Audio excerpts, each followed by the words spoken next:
Ben, bonjour à tous, je me permets ce petit avant-propos avant l'épisode d'aujourd'hui pour vous rappeler de faire très attention avec la pandémie et puis respecter les mesures sanitaires, c'est important. Et oubliez surtout pas une chose, il faut penser aux autres. Hein? On le dit bien assez, puis moi, en tout cas, je me promène à l'occasion dans la rue, et je vois beaucoup d'irrespect des règles. Et puis bref, en tout cas, hein, vous faites ce que vous voulez, mais en tout cas, pour en venir à ça, plusieurs m'ont demandé, est-ce que tu as des trucs pour ce genre de problème, Wellington? Et à ceci, je répondrai oui. Toutefois, ça ne regarde que moi. Je n'ai en aucun cas la preuve de l'efficacité de mes petits trucs. Mais ça va me faire plaisir de les partager ici, hein, dans ce petit avant-propos. Premièrement, la chose que je fais tous les matins et que je conseille à tout le monde de faire, c'est que je me fais chauffer une bonne tasse d'eau jusqu'à ce qu'elle soit bien chaude. Et je prends mon petit collier pur noisetier et je le laisse tremper pendant 1 heure. Ensuite, quand que la mixture a bruni un peu, je la bois tranquillement. Et ça fait des miracles, vous savez. Hein. C'est du pur noisetier directement dans le corps, comme ils disent. Donc, ça, c'est mon premier petit truc. Est-ce que c'est prouvé que ça fait quelque chose? Non. Mais bon. Puis, sans hésiter, la racine de vie, à tous les matins, une petite dose. Hein? Ça aussi, ça prouve rien sur l'efficacité, mais, hey, on n'est jamais trop prudent. Hein? Alors, oubliez pas, en ces temps de pandémie, soyez prudents et pensez aux autres. Hein? Et puis, mon petit truc. Donc, et puis, on a parlé dans l'épisode que vous allez écouter juste après ce petit avant-propos. Euh, on a parlé d'un chandail promotionnel.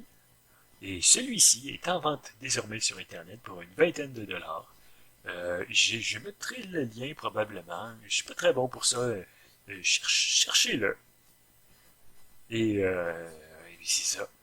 Éventuellement, hein, on aura peut-être des pubs au début du podcast. Qui sait, hein? Et sur ce, bon podcast et à la prochaine. Oui, bonjour à tous. Et oui, quatrième épisode, incroyable. Hein? Euh, il y a plein de choses qui s'est passé. Euh, et comme vous le savez peut-être, dans le dernier épisode, on a parlé de faire un épisode spécial chez Copain Alain. Et on va faire un peu comme de la pêche à la mouche, mais de façon un peu différente. On va tenter d'appâter des démons et de les faire se manifester grâce à différents instruments que je vais apporter chez lui. Et avec un peu de chance, on aura des événements authentiques à vous présenter. Et c'est très très excitant en fait. Euh, Copain Alain se prête au jeu avec un enthousiasme qu'on lui connaît. Hein? Et ça reste à voir. Oh, je suis très excité. Donc oui, ce sera de la prochaine épisode.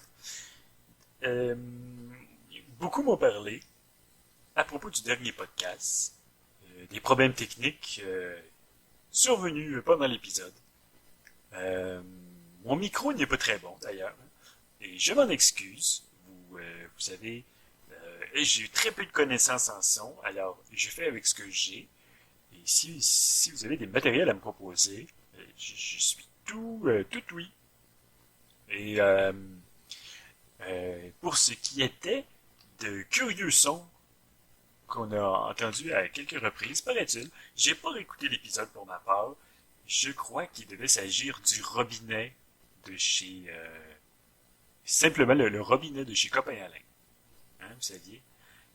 Bref, tout ça pour dire que on travaille à augmenter la qualité du podcast. Et c'est de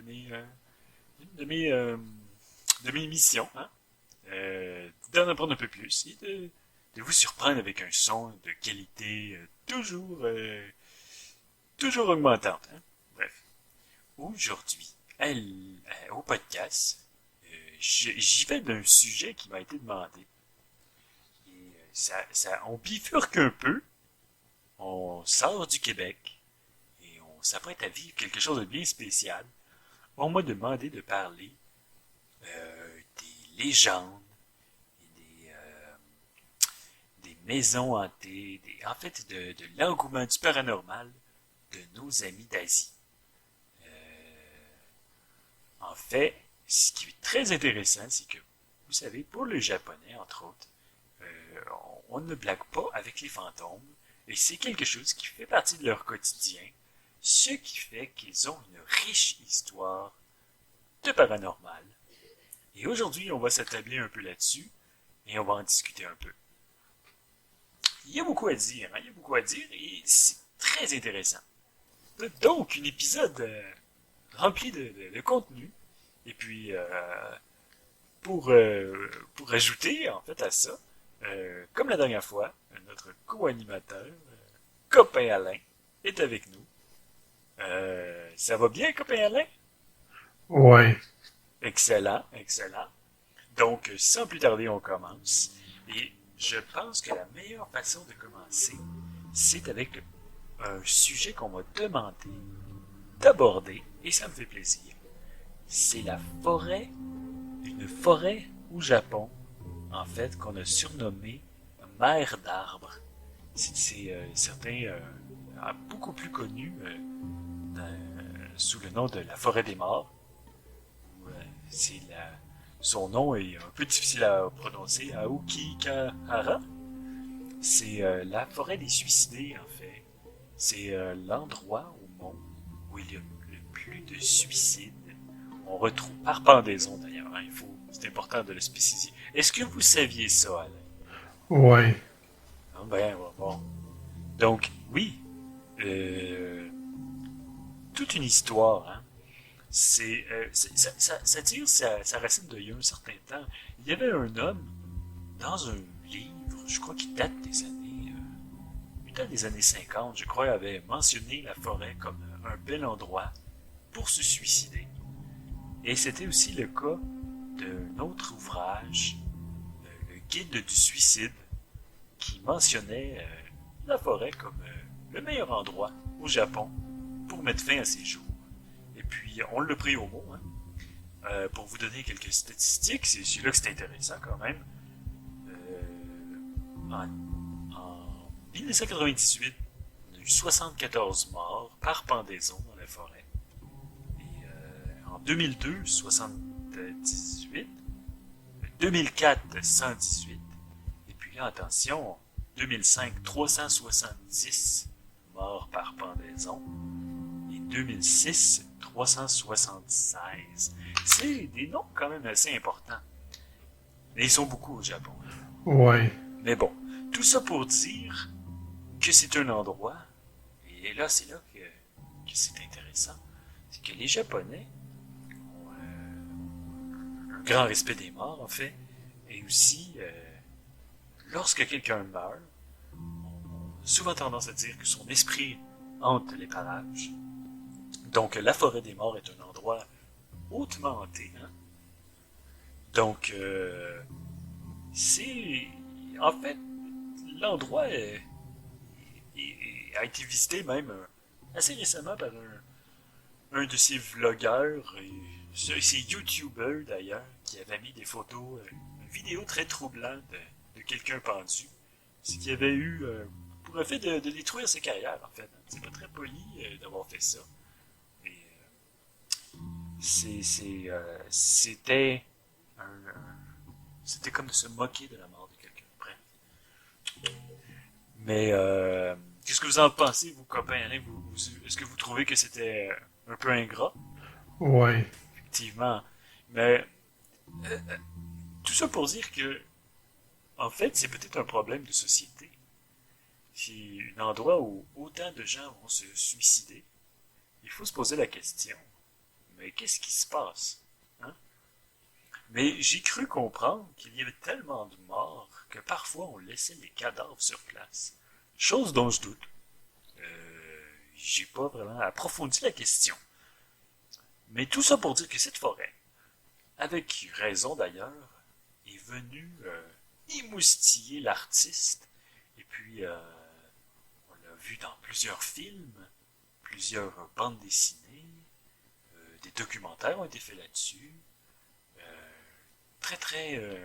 Un endroit très mystérieux et très macabre d'ailleurs.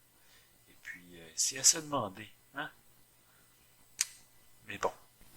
Et puis d'ailleurs, c'est pas la première fois que le cinéma s'intéresse à se base sur des histoires troublantes, véridiques. C'est entre autres le cas d'une ville abandonnée dans les années 70. C'est la ville de Shirayawa, un petit village prospère dans les années justement 70.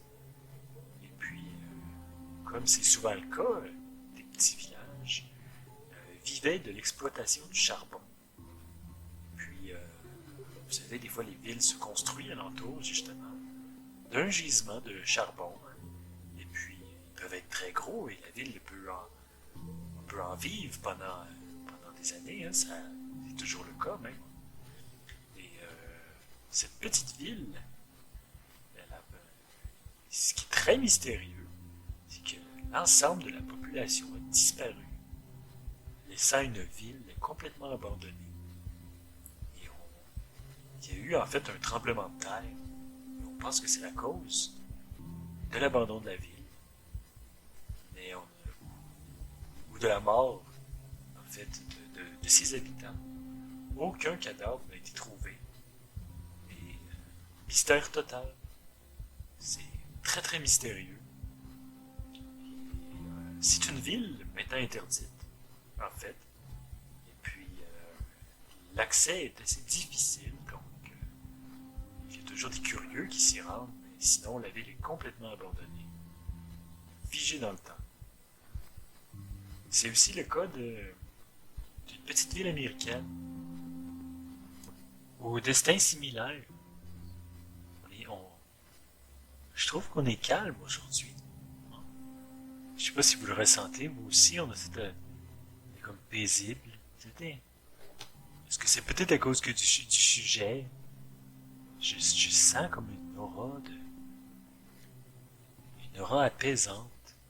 Est-ce que vous la sentez, copain Alain? Ouais.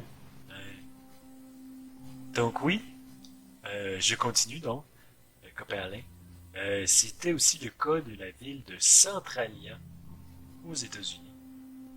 Vous connaissez sûrement la ville? Non. D'accord, c'était une ville très prospère avant 1962. Au moment, c'était une ville qui vivait d'ailleurs aussi grâce à une mine de charbon. Et puis en 1962, il se passe une catastrophe. Et le feu pogne dans le charbon sous la terre. Résultat, au début, mitigé. Mais rapidement, on se rend compte que le feu se rend jusqu'à sous la ville, dans le gisement. Résultat, des vapeurs toxiques s'échappent un peu partout, autant dans les rues que dans les gazons. Puis rapidement, on se rend compte que malgré tout, la pluie n'en vient pas à bout, et que rien n'en viendra à bout, et que la ville brûle de par en dessous. Et aujourd'hui encore, le feu brûle toujours sous Centralia. Et il n'y a plus d'habitants vraiment. Depuis 92, la plupart des gens ont quitté. Puis, il n'y a pas eu de mort cette fois-là, par contre. Et c'est le mystère. Une ville abandonnée, c'est tout le temps, il y a quelque chose de mystérieux, de paisible, C'est un sujet, c'est un sujet qui me fait du bien, moi. Est-ce que ça vous fait du bien, copain Alain, vous? Ouais. Ouais, hein? Oh, attends une minute, il y a le Skype qui sonne, ça doit être, ça doit être Margaret Donovan qui nous écrit, qui m'appelle un peu avant l'heure. Attendez. Euh, oh, en fait, c'est copain Alain. On a peut-être perdu copain Alain. Euh, c'est curieux, je vais répondre. Copain Alain? Ouais, bonjour Wellington. Oui, on a perdu le contact, hein? Euh, Ben non, non, parce que tu viens de m'appeler. euh, attendez, oui, je vous ai appelé plus tôt. Je vous ai Euh, appelé plus tôt pour l'épisode. ben non, la ligne, elle vient de sonner là, puis bien honnêtement, tu viens de me réveiller, là. Ah, euh, Je dormais. euh, ben, excusez-moi, excusez, je suis désolé, copain Alain. Euh, Ça doit être un petit bug. Il y avait peut-être un retour de son dans le micro. Euh, donc, ok.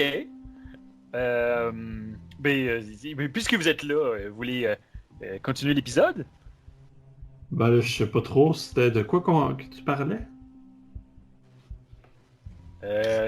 Ici, c'est vraiment bizarre. En tout cas, cette semaine, à l'épisode, ce qu'on était en train de parler, en fait, c'était un peu, disons, euh, tout ce qui entoure le paranormal asiatique, hein, toutes les, toutes ces croyances, comme on a parlé un peu plus tôt, la ville fantôme de Shariawa. Euh, Puis là, c'est vraiment bizarre. Vous êtes sûr que...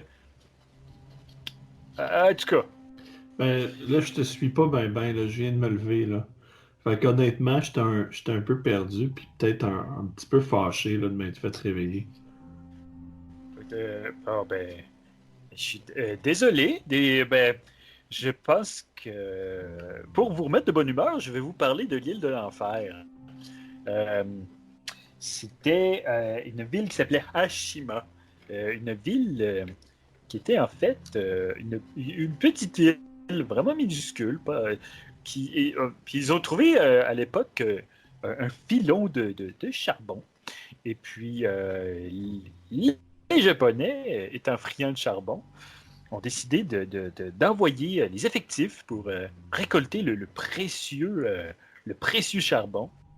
Et puis tranquillement, l'île, vous savez, l'île est devenue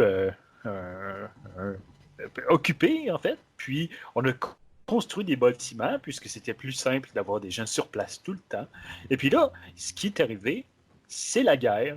Et puis rapidement, on a eu encore plus de monde sur l'île parce que des prisonniers chinois et coréens sont venus travailler dans les mines. Et puis là, ce qui est intéressant, c'est qu'il y avait comme deux sociétés sur cette île, vous voyez. Il y avait les Japonais très riches qui vivaient euh, comme si c'était un petit paradis, cette île, et dans les profondeurs de la Terre, il y avait les Chinois et les Coréens qui travaillaient et mouraient euh, dans des mines qui s'étendaient sous la mer, en fait. Et puis, il s'est passé des horreurs à cet endroit-là. Et donc, l'île est connue, une île qui est abandonnée aujourd'hui, avec tous ces infrastructures pourrissantes. Et puis, c'est une honte, en fait, pour le Japon, mais ça ne demeure pas moins quelque chose d'historique important. Mais cette île est connue comme étant hantée, un peu, parce que justement, tous les morts qu'il y a eu, c'est quand même intéressant. Je vous conseille d'aller voir mon bon copain Alain sur Google Maps. Vous pouvez visiter l'île et c'est d'une beauté de voir cette ville à l'abandon où il y a eu tellement de gens qui ont souffert. Hein. Et donc oui, une histoire, ça a été traité dans les jeux vidéo et même dans les films. D'ailleurs, le dernier James Bond, il y a une séquence tournée, à ce que j'ai cru comprendre, sur cette île. C'est une ville abandonnée où il y avait le monsieur pas dedans qui était pas content. Est-ce que ça vous redit quelque chose? Ouais, le bonhomme pas dedans. Mais ça me fait penser, à un moment donné, je suis allé à Brossard dans un barbecue japonais, puis ils utilisaient du charbon, hein. Ouais. C'est vrai, ça. C'est vrai. C'est bon, le charbon dans le barbecue. Moi, j'adore. Et j'ai une recette qui est pas piquée des verres, qui consiste à faire des grosses tranches épaisses de ballonné que je fais cuire doucement à la braise. Et je mets après de la sauce aigre douce. C'est succulent. Mais oui, pour en revenir à ça, c'était une île vraiment. Il s'est passé des choses troublantes. Et, euh, et puis vous, copain Alain, connaissez-vous des histoires justement de villes abandonnées ou de maisons abandonnées? Ben, il y avait la maison du vieux Bédard sur Rachel. Euh, il était plus capable de payer son hypothèque, fait que la banque on s'est dit la maison. Puis, ben, c'est ça, a été abandonné parce que c'était tellement dégueulasse qu'il n'y a pas personne qui a voulu l'acheter. D'accord, ben oui, c'est vrai. C'est vrai. Ça doit être ouais, la maison sur Rachel, hein? C'est. Ouais, ça, mais je pense que c'était le vieux Bédard qui restait là. C'est Bédard ou Bouffard, je suis plus trop sûr d'exactement son nom, là. En tout cas, c'était le gars qui avait le dépanneur sur Saint-Michel, pas loin de Rosemont. Ouais. Eh bien, tu sais, ça se passe. C'est ça qui était quand même merveilleux. C'est que des fois, on a des anecdotes abracadabrantes sur ces genres de sujets-là, mais c'est quand même proche de nous. On a des histoires tout aussi excitantes qui peuvent arriver au coin de la rue. Et puis, on s'en rend pas compte, mais il y a des mystères tout proches. Et puis, moi, ça me fait penser. Je suis allé une fois à Sherbrooke, dans le vieux Sherbrooke, et j'ai trouvé qu'il y avait des maisons à l'abandon, surtout proche d'un petit canal. Et puis, à un moment donné, je marchais sur une espèce de structure de fer, et puis il y a un monsieur qui marchait. Puis là, j'y ai demandé pourquoi il y avait autant de maisons à l'abandon. Et il m'a répondu, sans aucune hésitation, que c'était dû au fait que ben, c'était un quartier qui était moins en demande. Ouais, le gars, ouais. Le gars qui avait pas de dents, là. Oui, oui, oui, dans la maison, dans le film James Bond, oui. Euh, donc, c'est ça. Une ville, une ville très mystérieuse. Puis, puis c'est ça. Pour ce qui était de Sherbrooke,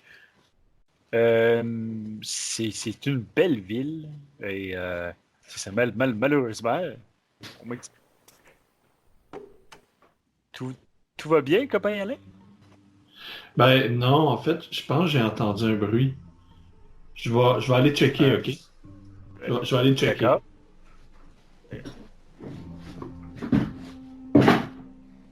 C'est curieux, un bruit à ce temps de la. Il est quand même plutôt tard. Hein?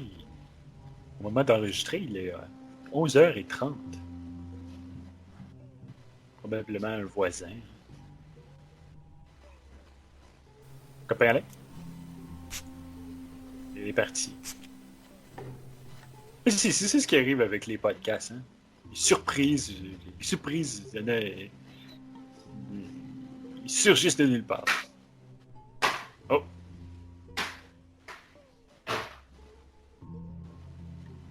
on dirait que quelque chose est tombé. Copain Alain,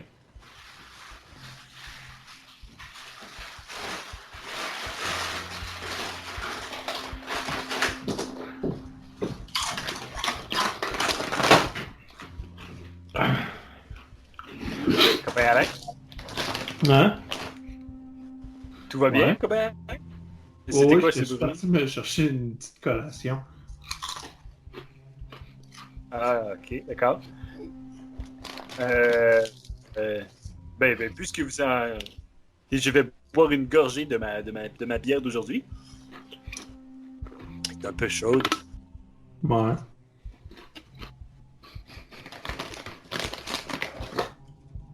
mes Donc, bières sont toutes chaudes, fait que.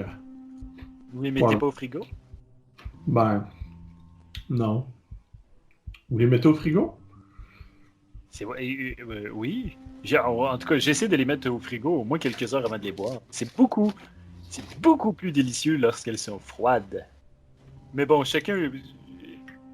tous les goûts sont dans la nature, hein. Hmm.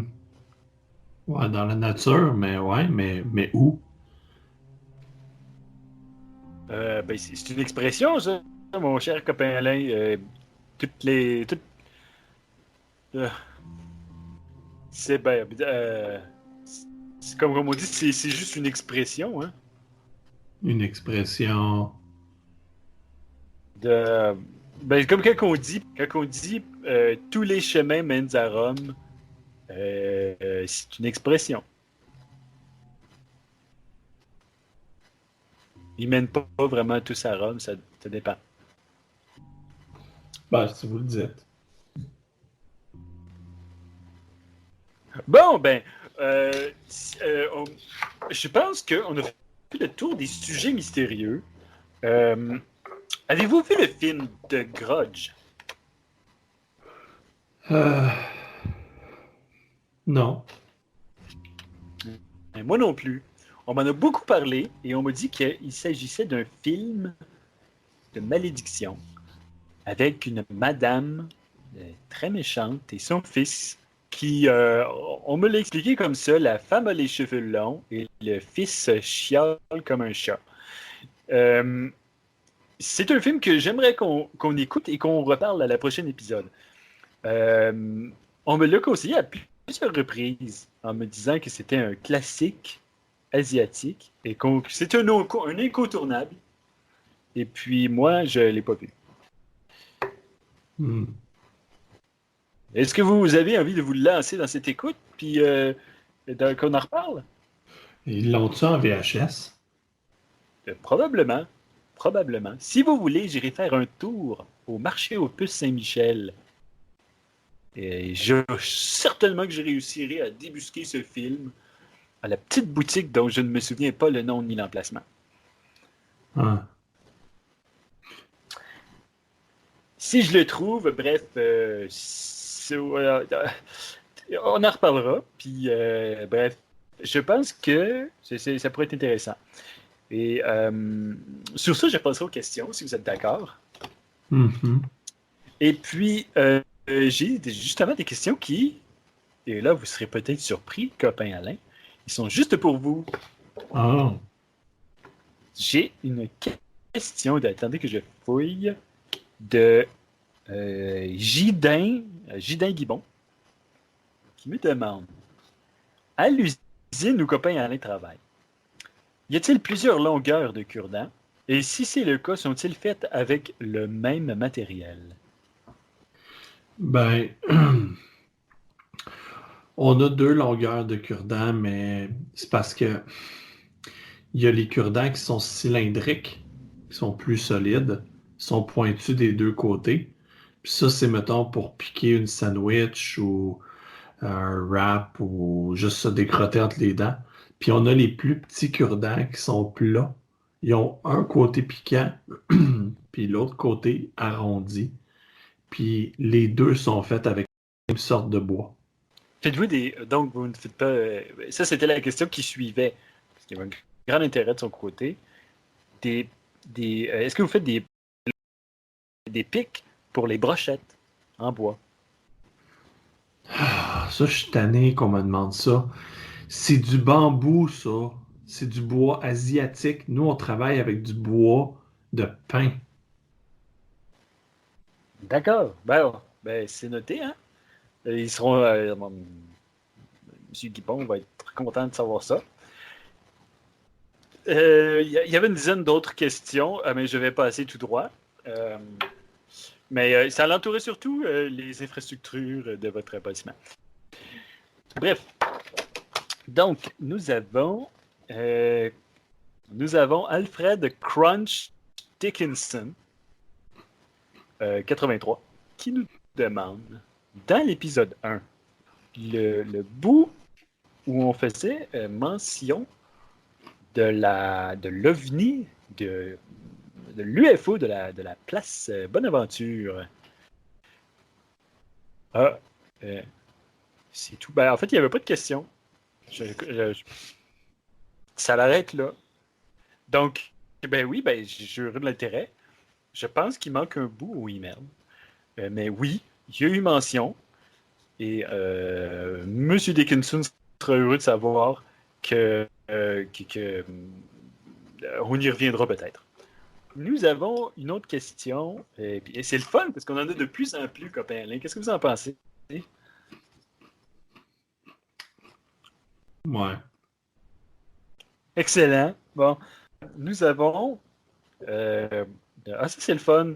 Parce que c'est écrit un grottin dauphinois. Les gens ont des beaux noms sur Internet. En tout cas, bref. La question est par rapport à. Ben, je suis un peu confus. C'est par rapport à l'épisode 7. La question est dans. Bon. Ben ça, c'est. Il y a quelqu'un qui s'amuse avec nous. Y a-t-il réellement quelqu'un qui est mort durant l'épisode? Bon, ben pour l'instant, peut-être qu'il y a erreur sur le podcast, en fait. Non, personne n'est mort.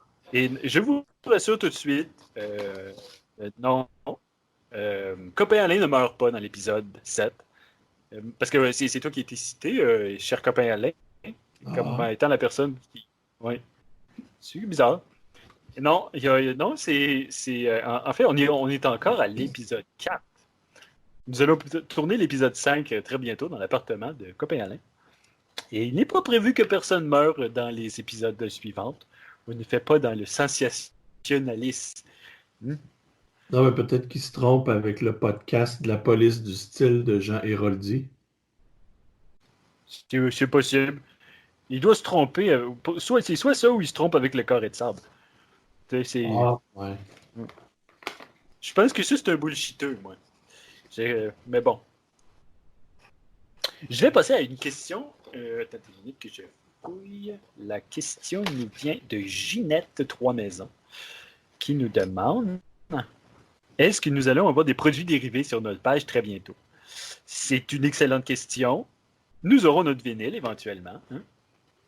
Ouais. Et qui devrait se vendre comme des petits pains chauds quand ils sont chauds. Et puis, éventuellement, peut-être des t-shirts, hein? Ouais. Le chandail officiel du podcast. C'est pas une bête idée. Moi, je suis tout pour. Et vous, copain Alain, qu'est-ce que vous en pensez? Ben, à l'heure qu'il est là, moi, j'ai hâte d'aller me coucher. Hein. Bon, ben voilà. Ben, oui. Oui. Ça pourrait être ce qui est écrit sur le t-shirt, d'ailleurs. C'est une bonne idée. Oui, c'est ça que je veux dire. Ah, ok. Bon, ben, vous voyez. J'ai toujours des idées drôles pour faire rire les gens.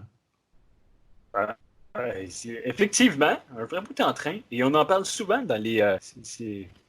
Sur les pages, justement, du podcast. Hein. Et, les gens trouvent que vous êtes un bout en train. Et toujours le mot pour plaire et l'anecdote. L'anecdote, comment dire, appropriée à toute situation. Je cite littéralement les mots que j'ai sous les yeux. Et puis, c'est pas rien, ça, parce que vous savez, je sens en vous, vous êtes en train d'être grandir dans toute cette histoire-là. Ouais. C'est merveilleux quand même, hein?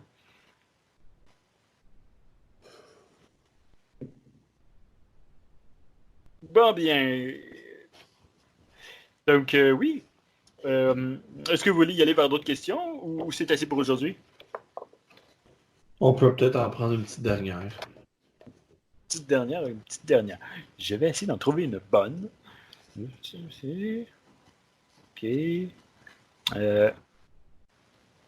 Qu'est-ce que c'est? OK. Samuel Dorin de la Beauce nous demande Et puis ça, c'est intéressant aussi encore. À votre usine, parce que c'est une question pour vous, à votre usine de cure-dents, quelle est la quantité de cure-dents que vous réussissez à sortir par jour? Est-ce qu'il y a un décompte de ça qui se fait à votre compagnie? Ouais.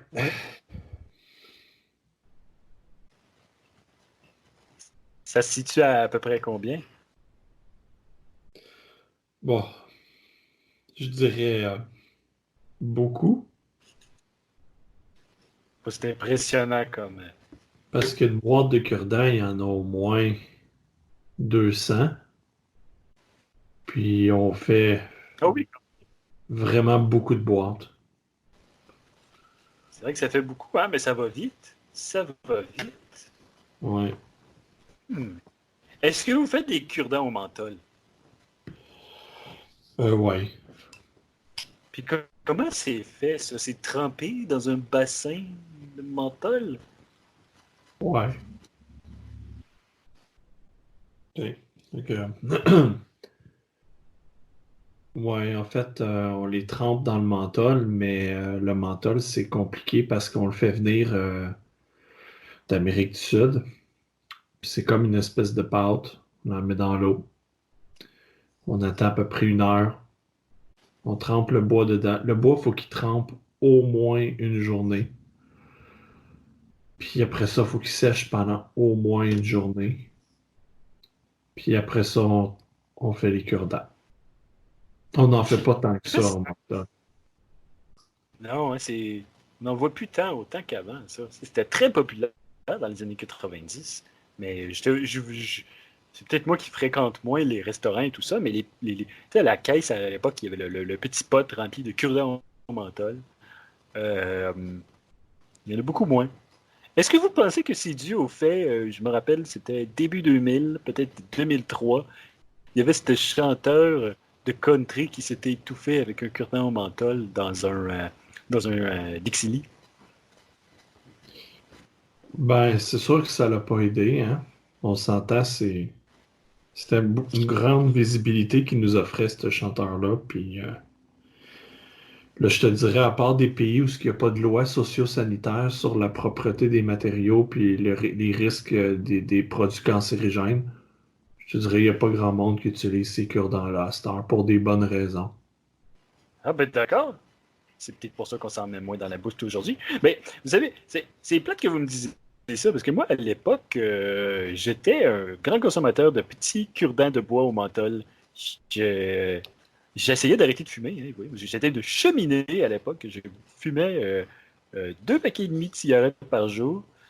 Et puis, les cure-dents fut mon exutoire.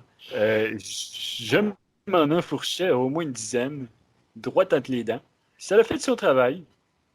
Et puis maintenant, c'est rare. Je, je fume plus. Et c'est une belle victoire. J'ai même pas essayé les vapoteuses, très populaires ces temps-ci et qui explosent dans le visage des gens. Hmm. Moi, à votre place, je parlerai au médecin par rapport au fait que vous avez utilisé beaucoup de cure-dents au menthol. Oh, ben, j'en toucherai d'un mot à mon médecin. Merci pour le Q, hein, comme ils disent. Je me sens privilégié tout à coup. OK. Et sur ce, je pense qu'on a fait une bonne épisode, rempli de rebondissements et de problèmes techniques. Et d'ailleurs, on m'en parle beaucoup des problèmes techniques. Là, j'ai passé les emails. J'en ai plusieurs de gens qui disent votre micro, je ne veux pas être vulgaire, mais ils m'ont dit que mon vécu. Je vais y aller pour les mots. Que c'était une grosse merde. Puis, effectivement, mais j'y connais pas grand-chose. Et puis, pour les problèmes techniques qui étaient des curieuses distorsions dans je sais pas. Je sais pas.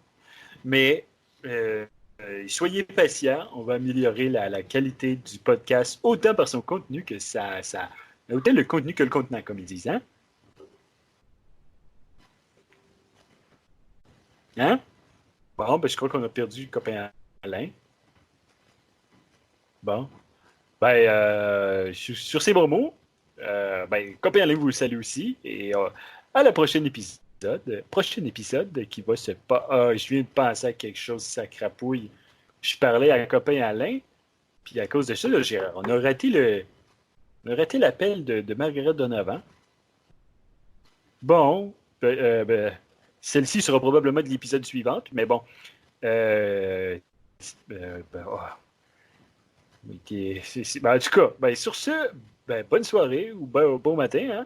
Hein? C'est ça la joie du podcast. Et puis, c'est ça.